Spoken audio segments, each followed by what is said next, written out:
Shortly after Ben and George get married, a job loss forces them to leave their home. Why are we even talking about this? I'm the only one with the extra bedroom. No, it's not about that, Mindy. It's Poughkeepsie. While they search for a new place to live, they each move in with friends. But the living arrangements create a less than ideal situation for everyone involved in Love is Strange. Hi, I'm Aaron, and I'm here with Rachel and Tim, and today we're going to talk about Love is Strange, directed by Ira Sachs. We've all just seen it. Tim, what did you think? I think this is the year's first or second Oscar bait. This is an extraordinary film. And it's extraordinary in every way that a film can be extraordinary, really. This is a film about, it's a cliche, but it's about the human condition, isn't it? It's about life. About life, yeah. About how humans are together. It's a very specific story, a story that's seldom told because it's set in the world of two older gay men, but it's a story that we all understand and will deal with and will have to come to grips with in one way or another. Yeah, it's a familial relationship drama. It almost reminded me of Boyhood in a way, in the sense that, I mean, there are some sort of inciting incidents in large events, but it's really just kind of life unfolding. I've never seen any of Ira Sachs' previous films, so I don't know. I know Ira's films. He made a lovely little film with Pierce Brosnan a couple of years ago, sort of straight ahead, a mainstream film. He's also made films with gay themes. Ira is gay. Right. So this is a world that he understands very well. They divide up this couple, which seems like a very obvious plot device so that hijinks can ensue, where the one fellow has to live with one family and the other is living with another, and so they can have their own parallel journeys, which I'm not in love with. And then the hijinks that ensue the main issue with this film is that there are people who are forced to live in close proximity to each other.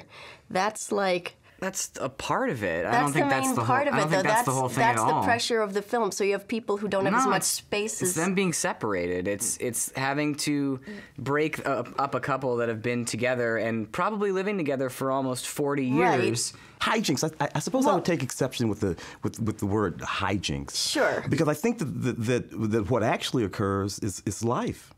We need a place to stay. Wait a minute. Did I miss something here? These last weeks have been tough on us, Elliot. Losing the job, looking for health insurance.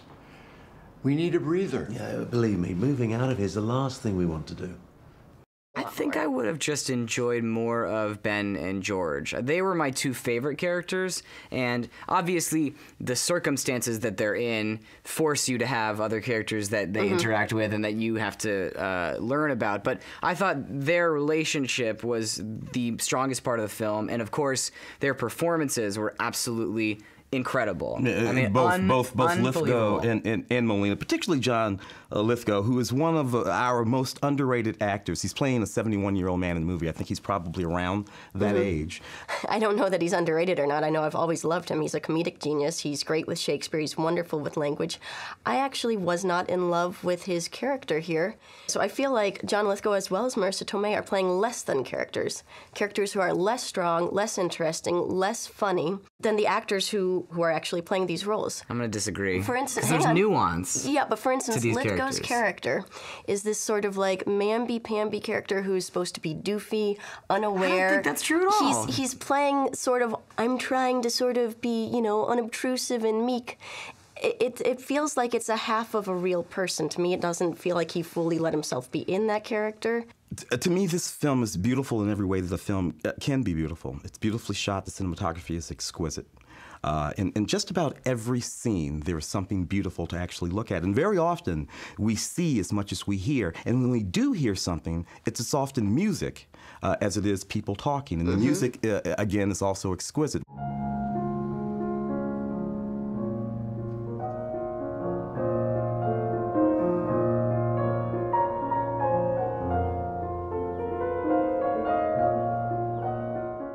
Working with a guy who's a choral choir master and a piano instructor, and a guy who's a painter. So we have good excuses to see and hear beautiful things all the time. And again, with the Chopin music that comes in, I feel like a defter, lighter hand really in all aspects of this film would have been great. When we're looking at another concert and we're watching the eyes of these different people and we're like staring in at the eyes of these extras and stuff, I don't know. I'm just, the eyes look to me like blank people's eyes just staring ahead at a concert, and the beauty I saw that you're people wrapped in an extraordinary performance. Yeah. So I think that I think the groundwork for me just really wasn't solid enough. The ground, plainly, and thus you end up in a bad spot all the way. Whereas for me, from the opening frame of this film, a frame of two old men in bed together, which is not a frame you see very often in American cinema. And the pictures, the portraits in the background. I'm already done. I'm already into the movie. And to be clear, I love the fact that this is about a long-term gay relationship. We don't see that very often, and that is the one thing I will speak positively about for this film, is that we're seeing a slice of life that we don't get to see that often. This film is beautiful in every way that the film can be beautiful. See it. I may have not connected to it as much as you did, Tim, but I did enjoy it, and I think that the performances of Alfred Molina and John Lithgow are so fantastic that it should be seen by everyone. This film is heavy-handed and self-important, but for good performances and a unique look at long-term gay relationships, stream it. Alrighty, that's 2.5 tickets, which is a see it for Love is Strange. Cheers. To Lithgow and Molina.